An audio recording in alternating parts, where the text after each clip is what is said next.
Hey, this is Larry Stewart of the group Restless Heart, and you're listening to Neon Eon. Hey everyone, I'm Thomas Mooney, and welcome back to the Neon Eon, where we talk about country music from the late 80s, 90s, and early 2000s. This week we're taking it back, a little bit further back than we have on previous episodes. Most, if not all, of the previous Neon Eon guests, they essentially get started or established in the late 80s. The ball starts rolling for them around that time. With Restless Heart, their story starts just a little bit earlier in the decade. They formed in 1984, they released that debut self-titled in 85, which, don't get me wrong, it's a solid record, but they really just rocket up the charts with their next album, Wheels, in 86.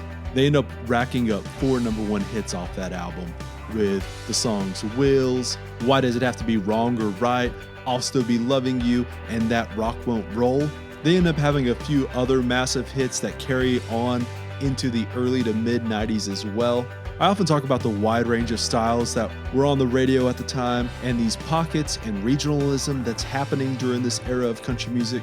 I think it's primarily focused on those neo-traditionalists like George Strait and Clint Black and Reba McEntire, or like the rockabilly of Marty Stewart, Dwight Yoakam and the Bakersfield Sound Renaissance, actual cowboy country with Chris LeDoux, these singer-songwriters who you know have these coffee shop folk backgrounds like David Ball and Mary Chapin Carpenter, Appalachia and the Kentucky Headhunters and Patty Loveless, and y'all are probably picking up what I'm throwing down here by now.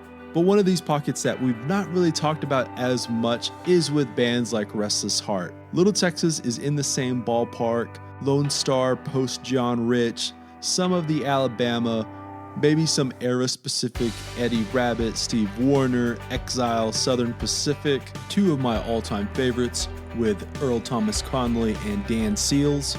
But again, y'all probably get the point by now.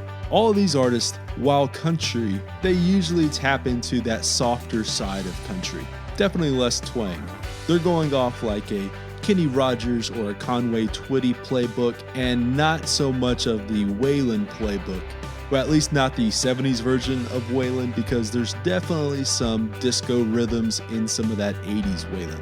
But that's a entirely different podcast altogether. They mix in these 80s rock and pop aspects that at times make you feel like they could have gone on tour with someone like Journey or Huey Lewis and the News, which I'm just going to say right now, a Huey Lewis and the News and Restless Heart tour, that would have just been amazing. Anyway, what I'm trying to say is that this too is an essential part of the Neon Eon. It's less cowboy hats and less cowboy boots, and more ball caps and sneakers, which, as I mentioned earlier, plenty of merit goes to the Restless Heart catalog and career as a whole. They had a massive amount of hits. Their songs had substance, mass appeal, and just infectious melodies. But they're also pioneers in a way because, well, whether you like it or not, country music becomes a global market in the 90s, and they really helped lay a lot of that foundation. Before we get started though, a handful of housekeeping notes. 1, this sounds pretty obvious, super easy. If you're new here, go ahead and subscribe. It's kind of like y'all deciding the Neon Eon should be one of your radio presets. Maybe in time this all lands me a Sirius XM Prime Country gig. And hell, I'll even make them a great deal on buying the name. If you're listening on iTunes, go ahead and leave a 5-star review. I believe we're at 16 for 16 on the reviews right now being 5-star. Let's try and hit that 25 mark by next week. That isn't too much to ask, is it? Be sure to check out the Patreon. Shout out to the handful of Patreon subscribers that came in this past week as well. If you're unfamiliar with Patreon, it's a great way to help support the podcast and get added features like Neon Eon merch, bonus content during these interviews, and ad-free interviews. And speaking of merch, some new shirt designs are coming in really soon. Those will be a lot of fun. Probably going to get some era-specific koozies done as well. I'm talking about like those thick foam ones that aren't collapsible. If you don't know what I'm talking about, go through your mom and dad's photos from college. You'll most definitely see one. Your dad will probably be rocking a mullet and like a Tim McGraw mustache and a bright brush popper pearl snap. And your mom, she'll probably be rocking one of those denim vests. Hopefully more like Shania Twain and less like Travis Tritt. Maybe some of those pocketless Rockies. But yeah, trust me, if they're anything like my parents, you'll see this like thick foam koozie holding a Coors Yellow Belly. Again, all of that, it'll be coming really soon. If you like hearing me ramble on with songwriters and artists, you should definitely check out my other podcast that focuses on Americana. It's called New Slang. I've had folks like Coulter Wall, Ben Nichols of Lucero, Jamie Wyatt, Kelsey Walden, and literally another 155 episodes worth. Again, it's called New Slang and it's out Mondays and Thursdays. Last but not least, I do have a couple of Neon Eon playlists for y'all.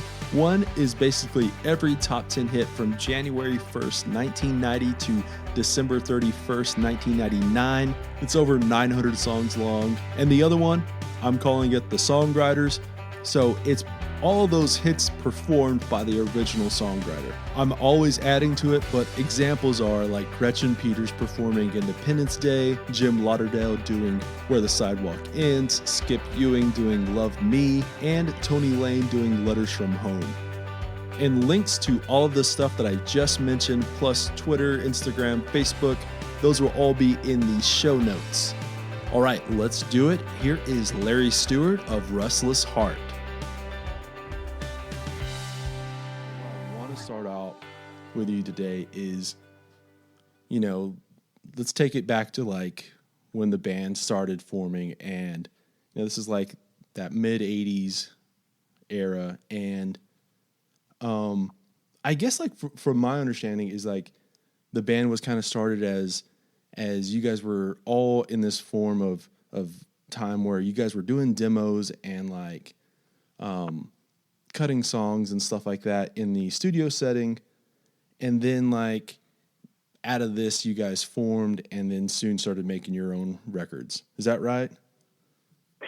It really is. Although there was just a couple of guys doing studio work. Dave, our keyboard player, and Greg, our guitar player. I was doing some studio work though as well, doing jingles. Actually, I would fly up to Chicago about once every 2 weeks and sing "Take It to Midas," and then they send me home. It was that simple. Back in the golden era of TV and radio and and music was different back then, and just the way we made music a part of our life back then. There wasn't a lot of bands in the mid '80s. We all moved to Nashville and trying to get our heads wrapped up in what we were going to do with our careers, and a bunch of Oklahoma guys got together and along with our producers, Tim DuBois and Scott Hendricks, we called them the Oklahoma Music Mafia. And we got started. They got started, early 80s together, doing some things, doing some recording. And they needed a lead singer. And I had met Dave at Belmont University and met Greg around town at some, live venues, and worked with them a little bit in the studio. But yeah, it was really a vision of Tim DuBois, to be honest with you. And, the band era of country music was just taking off. Right on the heels of Alabama just kicking the door down. Now, yeah, Exile had, they were out there, but, the country music band just hadn't caught on yet. And then Randy Owen and the boys just knocked it out of the park from early on. And so we were on the same label, RCA, and Joe Galante signed us after watching us in do a showcase. And it was really, you want to talk about different times. I mean, those are fun times on Music Row. The energy was bouncing back and forth from house to house to office to studio to studio down Music Row, 16th and 17th Avenue. And then, you could just feel something happening in country music. And because everything up to then, except, if it was a crossover of Glenn Campbell and Kenny Rogers, maybe Dolly, it was just beginning, to move out of small performing arts centers into arenas. And we went in and recorded our album literally 1984 in April. We did a showcase in the summer. We signed in September and released our first single, Let the Heartache Ride, in January of 85. It happened that fast. I mean, that never happens. I mean, we just kind of backed right into it. The timing was right, and they were ready to go.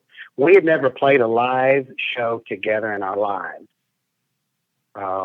Everything we had done was in the studio. So we went into rehearsal and started putting a show together. Our very first show in front of a live crowd was a sold-out arena opening up for Alabama and Murfreesboro, Tennessee.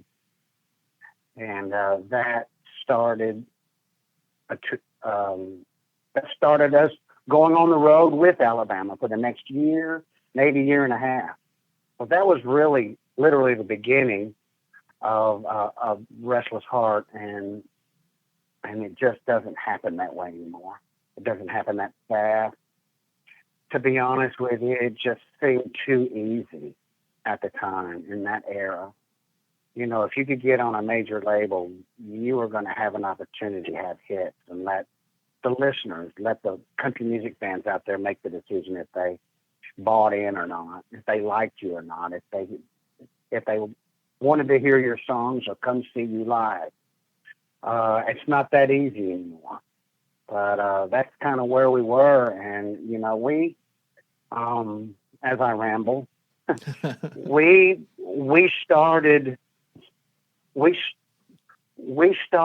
were right at the bottom of the big country music swell. I mean, there were only a handful of gold and platinum albums on the Billboard charts at the time. And so we saw Alabama take it to the next level. The next artist we got to open for was Hank Williams Jr. We got to see him take off in the arena era. And then we, started touring with Reba. She took off in the arena. So we got in that mid to late 80s, got to watch the whole country music business ramp up and be bigger than it's ever been. And so we got to ride that wave through the late 80s and through the 90s. And then Vince Gill takes off, and, we tour with him. So Restless Heart's career is a lot different than a lot of them out there. And we just happened to hit it just at the right time when country music was cocked and ready to go and explode throughout the United States of America. And we just got lucky and got to be a part of it. Yeah, that's one of those things where I think a lot of younger people, it's hard to wrap their head around the idea that country music was a lot smaller back then. It wasn't as as you say, it wasn't in these arenas, it wasn't in that setting. It was smaller, and there wasn't as many giant, platinum records and gold records. And at this point right here is whenever all the right things were happening as far as the sound, the artists, the charisma behind the artist, right? And music became a little bit more portable with the cassette and the CD. All these little things happened at the right time, and you did see this explosion. As you put it right there, I feel like everyone, at the end of the day is probably paying their dues to get to a point where they are able to have some success. But as you said right there, it was a very, very fast process of getting kind of put together, cutting some songs, getting signed, and then boom, you're on this tour with Alabama. at that point right there where you just, was it one of those things where you guys kind of just look at each other and go, oh man, yeah, this is Oh, actually happening. This is this isn't a dream. we were kind of lost, to be honest with you, because it happened so fast. We didn't really know what we were doing. We just went in the studio and made records with the songs that we had, with a few songs that we had written. Tim Dubois had written some songs that actually Alabama turned down. We recorded them. That's the true story. And it just, I don't really know, how we happened to get on that beginning of that big country band push. But we just got lucky, got on the same label with Alabama. And then some of our other friends like Diamond Rio and Sawyer Brown and some of those guys, here they came. And, it became a great era of bands. And the funny thing about it is, we got to watch the whole band era in country music happen. And we are now kind of watching the whole country music band era go away. Right. It's just not hardly any bands going on. The whole kind of, I don't know what to think about it. And I don't know why bands aren't continuing to do great things and make great music for radio anymore, but they just seem to kind of be fallen by the wayside. Now, what we have noticed that the 90s era, especially out on the road, has taken off over the last few years. There is a demand for the 80s, late 80s and 90s music. And, we're seeing the shows go up. We're seeing the money go up. We're just seeing an excitement. We're seeing the crowds get bigger. We're seeing these packages that they're putting together with bands. And people are loving it, of all ages. So it's really been quite a phenomenon to watch, especially someone of my age and been around and watched the very beginning of it. And now I'm, experiencing and watching and see how it unfolds now. And it's just kind of interesting. Yeah. Like what I find really interesting too about like this quote unquote, like the band era is that, yeah, you are seeing less of the, less new bands, and like they're more like vocal duos or vocal groups, and less of like a band thing, where I guess like the argument against the band, quote unquote, is like there's not the same focus on like as like a face, you know what I mean? As far as like there's a difference between Restless Heart and Clint Black. Like people just know who Clint Black is, where there's a little bit more anonymity with a band. But I feel like that would be like the same case for like a vocal group or something too. You could use that same argument, but like we're not applying those rules to to vocal groups the same way you're doing it to a band. Well, it's really funny because country music has dealt with bands and promoted bands, and it's just different than some of the rock bands and even the pop bands. And back in the day, or like the 70s rock bands, because lead singers seem to step out on their own. But I forgot what I was gonna say. They're really the only a household word, or a household name, I should say, as far as lead singer of a band. Probably the only one would be Randy Owen. Mm-hmm. And the rest of us are just really about the band and the music. Now, having said that, I guess that kind of just goes to show you how good the songs were, and how the music really touched people's lives back that time, because we're seeing again an uptick in the interest of 90s music and 90s songs and 90s instrumentation and those voices. Back in those days in the late 80s, you knew every voice on the first four, words they sang. You knew Reba as soon as she started. You knew Garth. You knew Vince. You knew Alan Jackson. You know, you knew Randy Owen. You knew Ricky Skaggs. I mean, these voices were all unique, along with some great songs, because the songwriting in Nashville, especially in that era, was the best. Was the best songwriting in the world. And so, yeah, it's just really interesting how that's all panned out, how it's still panning out. I mean, boy, there's some, you know, nowadays there's some great, you know, some great Lady A and you know, a bunch of great vocal groups that just got great music out there. But it's kind of taken away the full band aspect and gone back to just the trio or the quartet, you know, or the you know, like it used to be the Gatlins and the Oak Ridge Boys and the Statler Brothers and whoever. And now it's gone back to that, except more contemporary. And the bands are kind of being left out for now. Very interesting to me. Yeah. Was there, I know obviously like you being like the lead singer, you probably had to do a lot of the interviews at the time. But was there a little bit was there a little bit of comfort knowing that you didn't necessarily have like the same pressure as being Larry Stewart in Restless Heart, and it was just like Restless Heart, a band? Was there a little bit more comfort knowing that there was like, you guys were all in it together and it wasn't just like hired guns? They're probably it. To be honest with you, probably so. You know, because most of everything we did, except for an interview, was, you know, we hit the stage together, we did television together, we did the award shows together, and so, you know, I grew up a big sports fan. As a matter of fact, I played college baseball for 3 years. I mean, I love sports. My favorite sports, of course, I'm a golfer. I love golf. But I grew up playing team sports.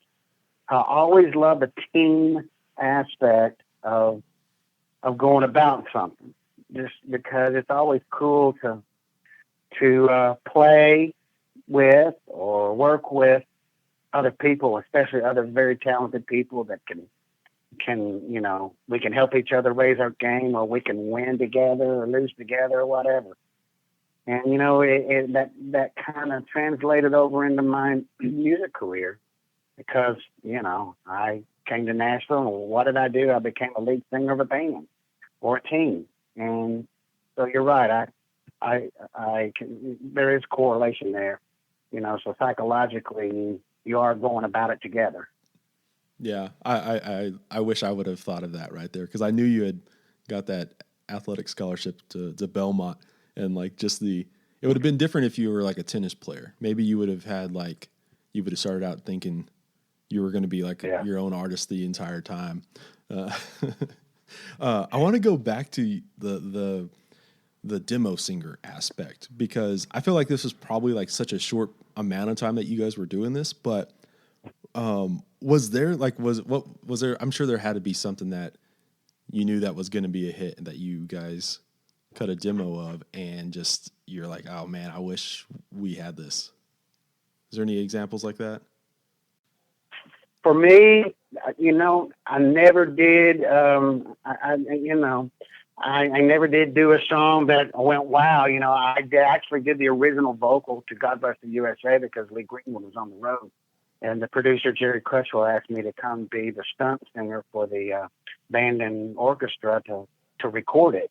So that's kind of a claim to fame, a song, I'd say. But as far as doing demos around, I don't really remember a song that I demoed that became a huge hit. So there you have it. And as far as the other guys, I can't speak for them. Mm-hmm. Yeah. You mentioned Tim Dubois, and like how, you know, early on, a lot of those songs were either co-writes with him or Van Stevenson, who would later become, one of the principal members of Black Hawk. A lot of these songs back then were connected with him either as a co-writer or as a writer in general. I guess, like, do you remember like the first time you heard some of those early songs and like met Van, and as far as like just knowing like, oh, this is the guy behind some of these songs?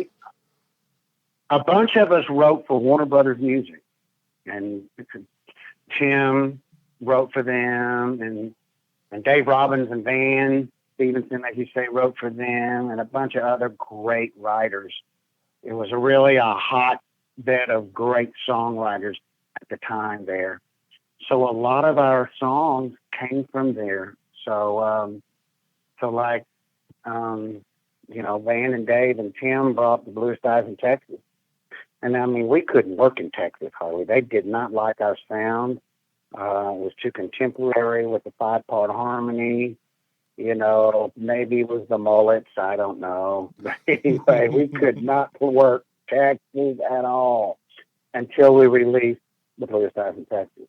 And, of course, ever since then, Texas has been a great, great friend of ours. But, we were getting pitch songs. Tim was really going through all of that. We were all trying to write together. Dave Robbins and Steve Bogard and myself wrote I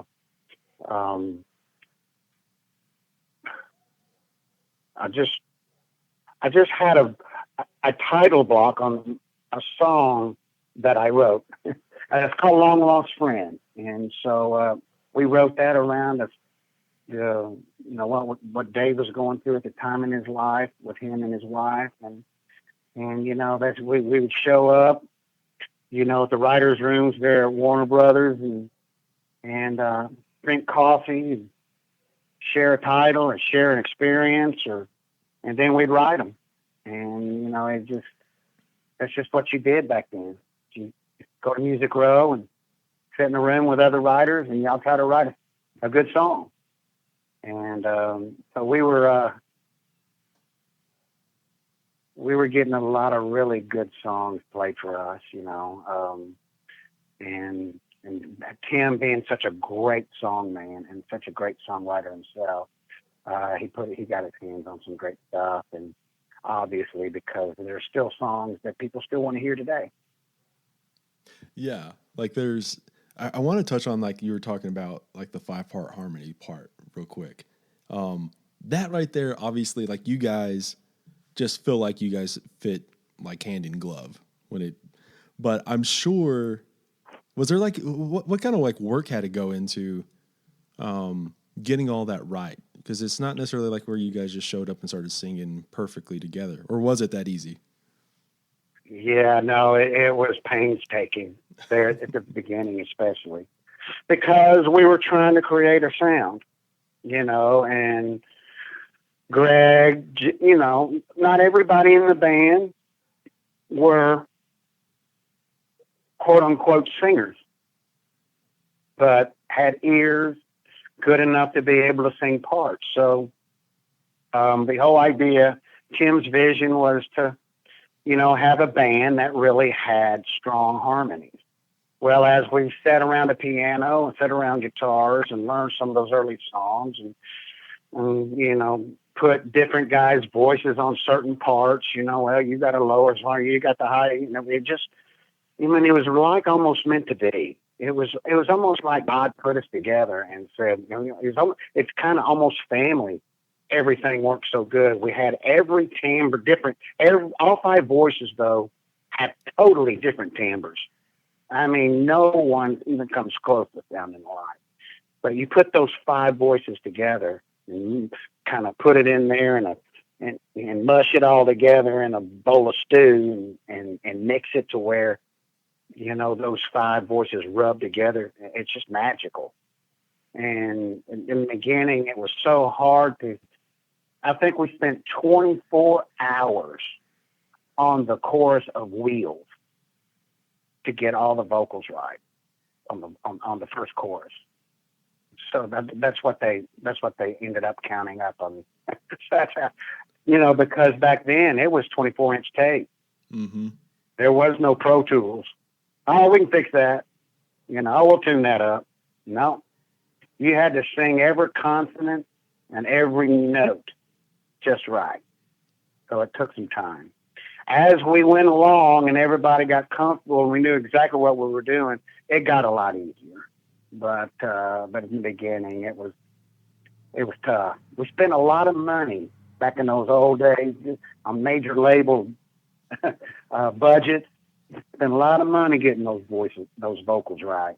So Yeah, like it seems like it's one of those things where you have these five puzzle pieces and it was just trying to figure out how they all work together. And yeah, obviously, like whenever you hear any of these old songs, like usually around that first chorus when all the voices come together, you just get hit and you're like, oh, this is what I signed up for whenever I put this song on, because when it works it just is, it's yeah, chill inducing.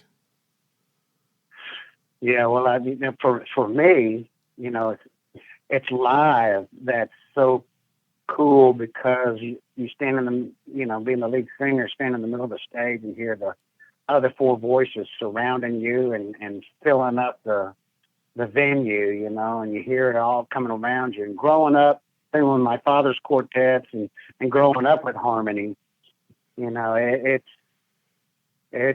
pretty special to be able to hear those harmonies every night. And I got to tell you that I'm not bragging because I'm just singing lead, but those guys around me singing all the harmonies.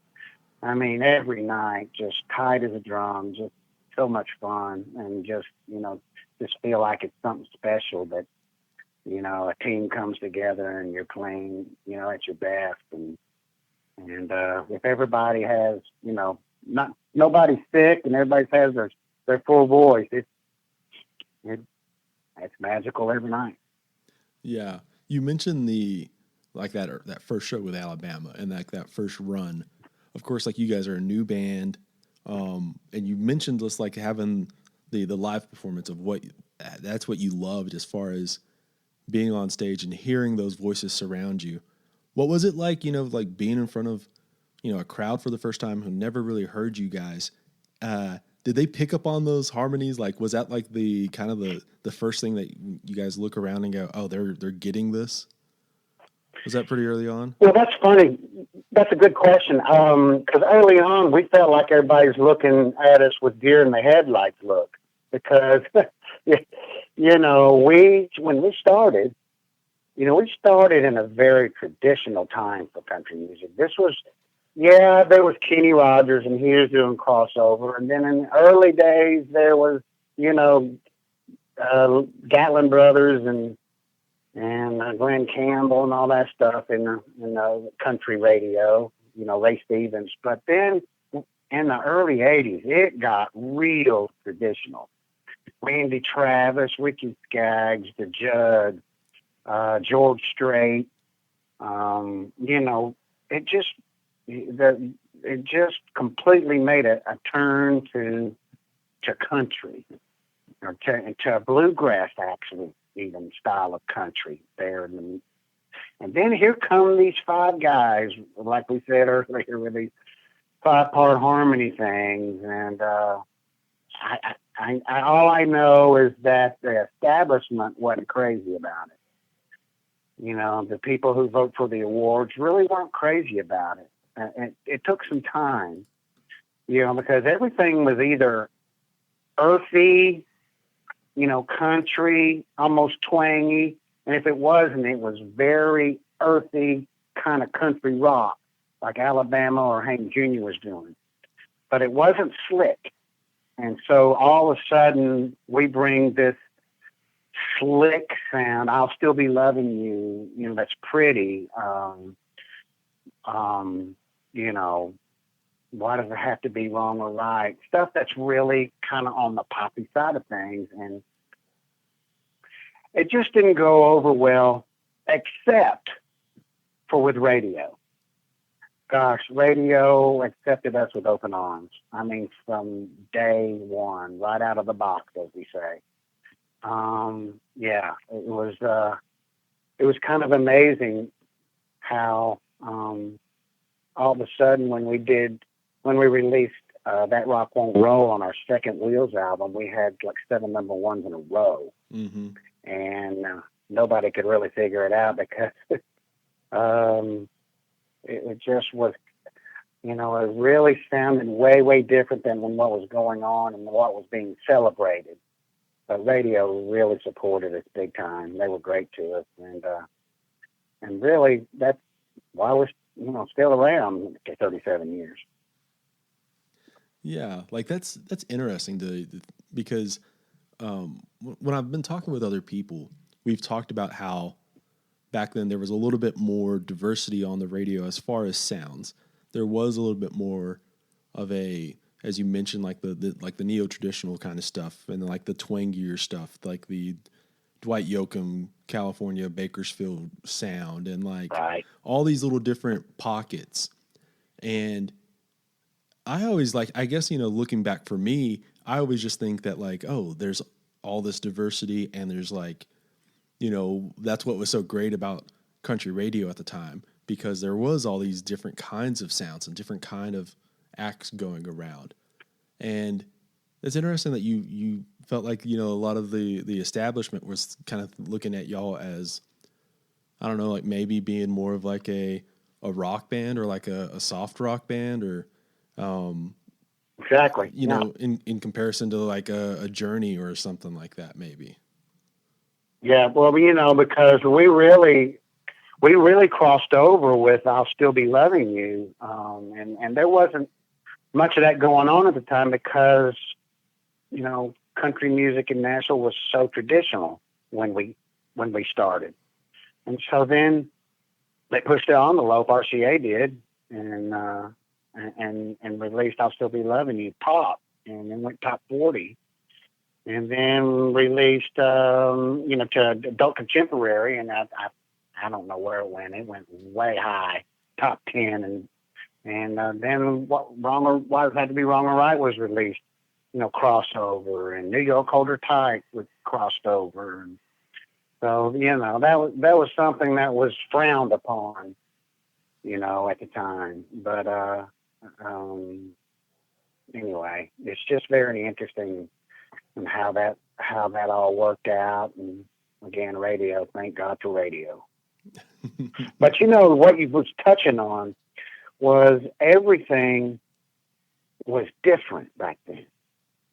Like I said, I mean, not only just the voices, but the style of the record. That, like you say, the Bakersfield sound. With Dwight. And then the more Texas sound with some of those guys, and then the Music Row sound with a more produced, but yet still country kind of sound, and the voices, you knew every single voice right off the bat, and all the music was different. Nobody sounded the same, and that was so refreshing. Yeah, like that's something that like I think most people think of. When they look back, they can identify obviously the sound, but as you mentioned, like the voices were different too. It wasn't just like this homogenized middle voice. Like everyone had like these distinct. Everyone had an accent, if you will. Like you could tell where like people were from, not just by like how they sounded, but how they spoke and what they sung about in a lot of ways. You're exactly right. You could. You almost could tell from the song they're singing and the way they sound and where they're from. I love that. Yeah, I think like that's what like right now I feel like everyone just sings in this like generic Southern voice, and I don't know. Like I find we won't go down that road too far, but I just think that like as you mentioned, like everyone just had like their distinct voices. And at the time, did you feel that like you had the backing of like the label as far as like them not trying to make you sound a certain way as far as like your vocals go, or did you have like that freedom to sound like Larry Stewart from Kentucky? They completely stayed away from us when we were making our records, because they believed in Tim and Scott, and what they were hearing they loved. So no, they didn't ask us to do anything. I mean, we would give them music, and they wouldn't say, you know what, that's too pop.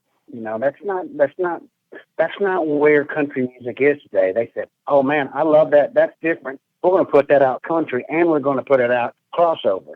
They were so that they were, I think, ahead of the game in Nashville in the '80s. RCA was the best label, and put stuff out there, and it just jumped off the radio. And we were lucky to sign with them because there were no restrictions. We could do whatever we want. We could go do you know, um, a movie soundtrack, and make it do whatever we wanted, or whatever.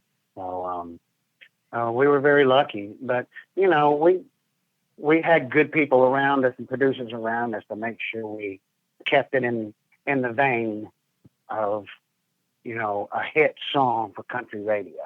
That was first. Um, and we just got lucky, man. Just got some great songs. I think it was the songs, as much as anything, that we got lucky to find, and I got a couple of guys right, and because country music's all about the song. Well, it was back then anyway. It really was. Mm-hmm. That's one of the things that I've talked about with a lot of people. Whenever you go back to this era, the song, like obviously, you know, one of the big staples of country music is being sad about heartbreak or falling in love. And, you have a song like The Bluest Eyes in Texas, as you mentioned. That's as pure as you can get. But at the time, there was also room for songs about adult situations. Um, like you guys had some songs that were also on that end that were a little bit more serious. Like a song like Dancy's Dream is, a serious song. It's not just about, puppy love kind of stuff. Was there Fast like, Moving Train. mm-hmm. Yeah, exactly. Was there, Fast Moving Train is probably the deepest, coolest. I mean, that song has so much depth, and I know where it came from because it was written by Dave Loggins. He kind of wrote it, about himself. But that's just amazing songwriting to me. was there like were you guys like aware? Was that something that you wanted to be part of, like uh, the fabric of Restless Heart, to have more of these serious songs as well in the mix and be able to play them still on radio, obviously? I think we just wanted to find some great songs that we could make sound like us, as far as chord progressions, where we could put that harmony in there, because the harmony was such a big deal. There was a couple of songs here and there that we didn't, make a humongous harmony, but not many. But as far as the seriousness, as compared to something tongue in cheek, that Rock Won't Roll, there ain't nothing serious about that, and that was our first #1 song. Why does it have to be wrong or right? It's just a really cool play on words, kind of a contemporary song written by a guy from California. Fast Moving Train, as serious as it gets. I'll Still Be Loving You, beautiful love song. Bluest Eyes in Texas the same way. So, what are some of the other, Big Dreams in a Small Town. Mm-hmm. It was really all over the board for us. Just as long as it was a great song, we'd sing about anything. At the time, I didn't really want to sing anything about drinking, because country music was about cheating and drinking songs there for a long time. So I didn't really want to do that. So we didn't. But now they're back to singing about drinking songs. So what did I know? Yeah. You mentioned how like you guys had that string of #1 hits there. That's something that like is, you can't necessarily take that for granted, obviously. I tell you what, I don't even think we had a minute to think about it until later down the line.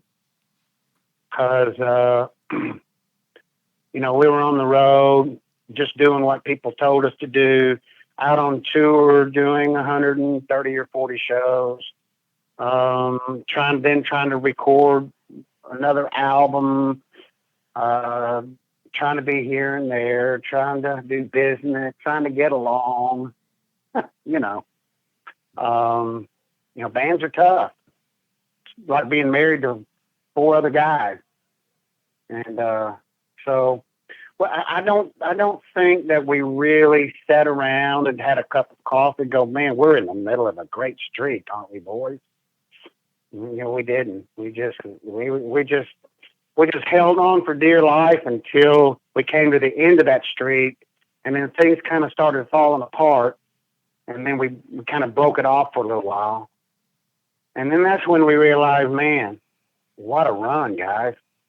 I mean, can you believe, that we had Grammy nominations, sang I'll Still Be Loving You on the Grammys with Michael Jackson and Stevie Wonder and Paul McCartney sitting 12 feet away from us in the front row. We started reminiscing about that kind of stuff and touring with people and doing certain shows with other people, doing the American Music Awards with Whitney Houston and Van Halen. I mean, there were some really cool things that we were able to reminisce about, but it all was later. And, and when we got back together in the early 2000s and when we said, hey, guys, let's go out and see if anybody cares and go out and do some shows. And I mean, we really had a great run. And, well, we meant to just go do a few shows, and what's that, 18 years later, still doing shows. Yeah. You mentioned like how like a band is hard. It's these, as you said, like it's like being married to four other guys. What's remarkable is you guys have had basically the same principal members the entire time. Yeah. I was going to say, there's really only two bands that still have the same five original members, and that's Diamond, Rio, and Restless Heart, up until this year, been the last 30 years. So, yeah, bands are hard, because you got, guys that fall out, people that don't get along, people that don't want to do it anymore. Bands break up, lead singers go out on their own, people retire. Just bands are tough. And that's why rock and roll bands just do a tour and then they're off for a few years and they make a record, then they go tour again. See, in country music is different. We tour all year. Country music is just totally different than pop and rock music. So, every year, here we go. It's March and it's time to get back on the bus and go tour through November. And if we do a Christmas tour, then we'll go do Christmas tour in December, and then we'll take, 4 to 8 weeks off and hit it again. And so that's why I think it's amazing that country music bands, not artists, but bands, have been able to stay together for so long and make it happen and make it work, just because I guess it's more normal people in country music in those times than maybe other genres, and just people kind of have to get on the ground better and get along better than some other people do.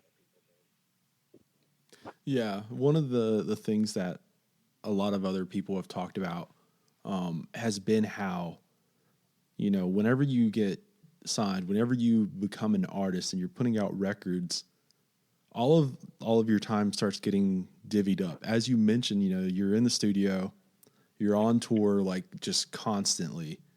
You're in that whirlwind of just doing like everything as far as recording, touring, press. Like there's not a lot of off time is I guess my point. Yeah. Is that stressful at the time?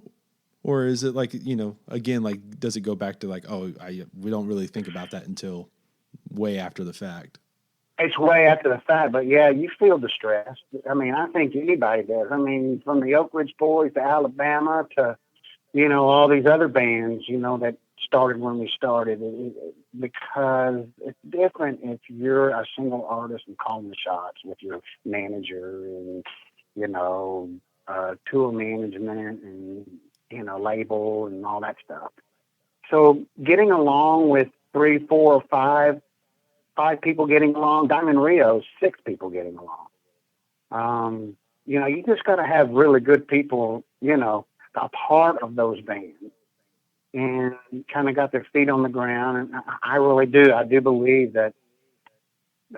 I don't, I hope this didn't come out wrong, but I just think country music folks just have a little better idea of normalcy than some of our rock and roll bands that we love so much, just because it's crazy. I mean, the stories you hear, they're just crazy. So, a lot of partying. And back in our days, back in the 90s, people just didn't, some did, but people just didn't party and go wild. I mean, for the most part, and a lot of my friends in country music, by then they're married, you've got kids at home, and you got to keep both feet on the ground, and that kind of stuff. I don't know why our genre is different than others, but we just kind of do our shows, and everything's a little bit more normal, I guess, than others. But to think that country music bands, are still together, for the most part, all the original members except for one here and there, um, Sawyer Brown and Alabama, and, just everybody kind of has hung in there over the last 30 years. I just think it's kind of cool.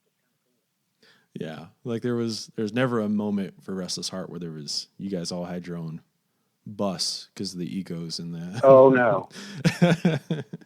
No. Pushing, yeah. No, we didn't have our own private jets, our own separate jets. No, we didn't.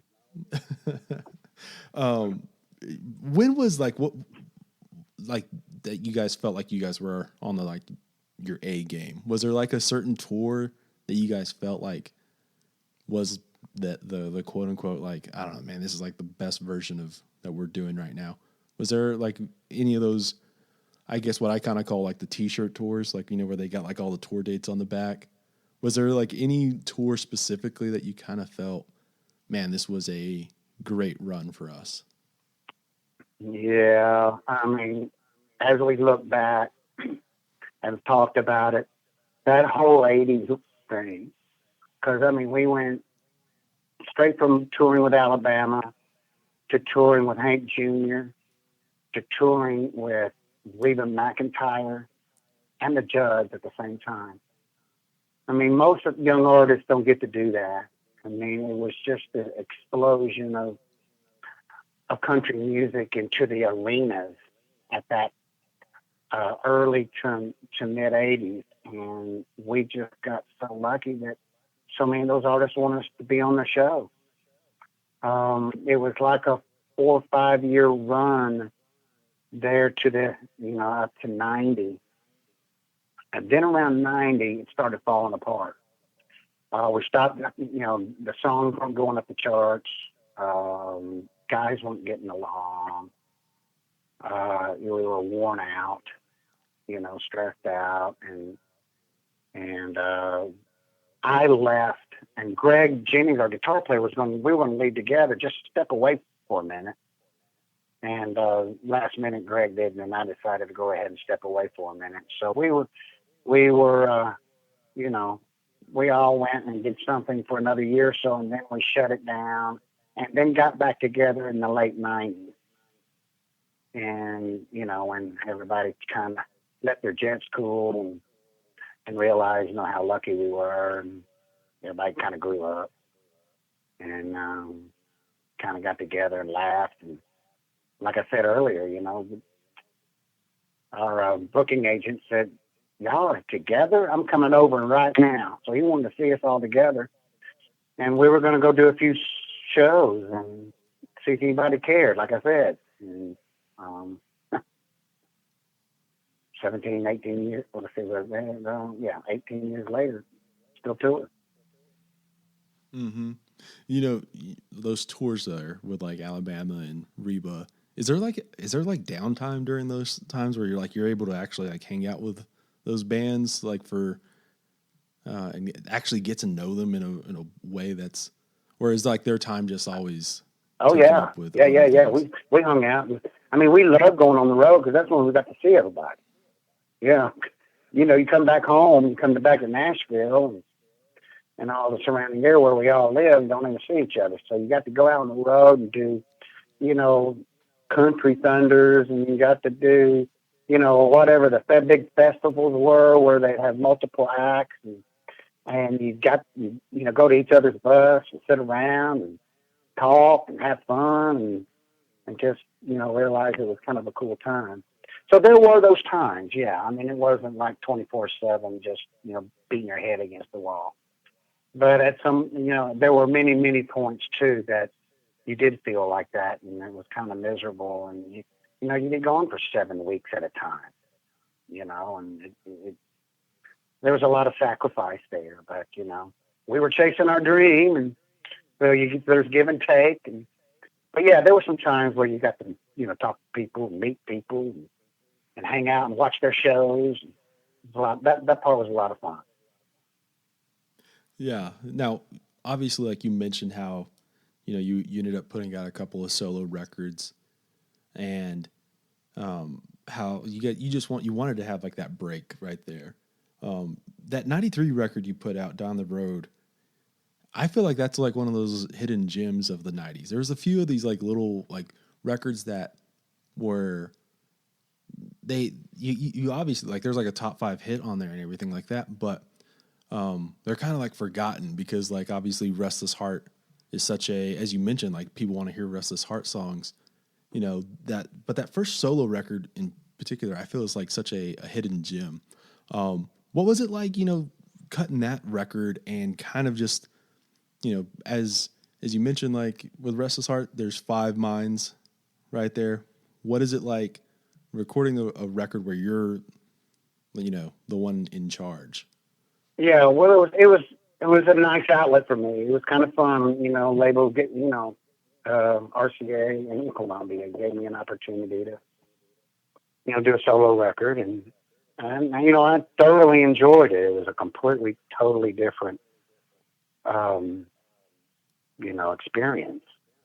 Um, 5 guys didn't have to agree on a song, just me and my producer, and those kinds of things. Just kind of do something different, a little outlet. I didn't know, All Right Already went to top 5, and then after that, kind of fell apart. There was like 27 major labels at that time. I don't know if you remember that. I mean, country music exploded, and just wasn't room for all the labels to have a slot on country radio. And so that was just a time where, so many of us, especially when you leave a band, you just get squashed. There's really not a chance. Randy Owen did a record. He didn't really get it played. Brooks and Dunn, they've done solo records, and they just really, it's hard to get traction after that. And but who knew? You just make music because that's what we do. I'm not so sure a lot of thought goes into it. You just get up and put your boots on and go to work and do whatever the opportunity gives you. And so it was fun to do that. So when Restless Heart got back together and did the greatest hits thing, cut a couple of new songs, and we went out and toured with Vince for a year. And, we got to kind of relive that moment, those moments of, hitting the big stage in front of a sold out arena. And, that's always fun. And hearing crowds sing your old hit songs back to you. Doesn't get much better than that. Yeah. Oh, for sure. I was going to mention like on that record, that first solo record, there's that a version of When I Close My Eyes that obviously ended up being a big hit for Kenny Chesney. Did like what? Well, I sang that with Susie Boggess, and we wanted that to be the second single, and I don't know why RCA they put out "I'll Cry Tomorrow," which was cool too. But I just felt like that song with that duet was a great follow-up to "All Right Already," and so did our management. But they label outvoted us, of course, and of course then it became a humongous hit for Kenny Chesney. But I know the writer of that song, so I was proud for him. Yeah, I'm sure like that's one of those things where, you know, sliding doors, like there's in this alt universe where that was a big hit for you because like that is such, I feel like that's such a great song. Like it's, you know, I'm not going to say I could sing it and it would have been a big hit, but you get what I'm saying. Like it's such a great song. You cut out. I'm sorry. Oh, I was just saying like how that song right there is such a like I don't know. I'll cut this little bit out, but what I was saying was how, you know, that's such a great song that you had to have known it was gonna be successful if it was, you know, put out in front of song. people. Yeah. Great song, great emotion. You know, the voices together were great. You know, that's the one we wanted. But you lose out sometimes to the big label. Yeah, for sure. Yeah, I want to close out. I'll get you out of here on this one right here. And, you know, obviously, as you've mentioned, like you got into songwriting or you got a few cuts as the time went by. Was that something that you had always done from the very beginning, even back when you were at Belmont, was writing your own songs and, or did you jump into it at a later time? What was, I guess, like as far as you writing songs and obviously getting them cut, like what was that process like? Well, I only wrote at it. I didn't come to Nashville thinking I was a songwriter. I came to Nashville, you know, thinking that I could, and I had written some songs. But once I got in Restless Heart and had that opportunity, it automatically put me in rooms with Dave Logan, you know, and some of the greatest songwriters, you know, in the history of country music. And, you know, so to be honest with you, you know, I've written a lot of songs, but in a lot of cases, man, I was just sitting in the room watching them write. You know, it's like, oh man, I'm watching these people. They are the greatest. They have a craft like nobody I've ever seen, and so smart and talented. And so I was just taking that opportunity to learn, and I did. I learned a lot.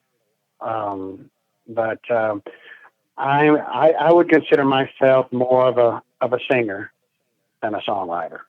But I am proud of many of the songs that I was able to write over the years. Mm-hmm.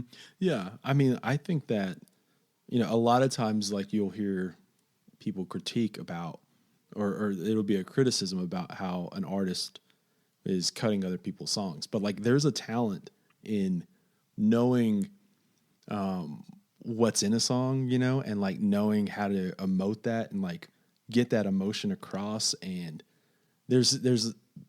I don't think like the people dismissed it too easily, too quickly as like, oh, they're just singing. No, there's like that's part of it. That is like a huge part of the music industry as far as, or like just in art in general, is finding that emotion and connecting to that song. So yeah, well, I tell you, I always felt like, you know, I didn't care who wrote it. I didn't care, you know, if I wrote it or somebody in the band wrote it or somebody I don't even know wrote it.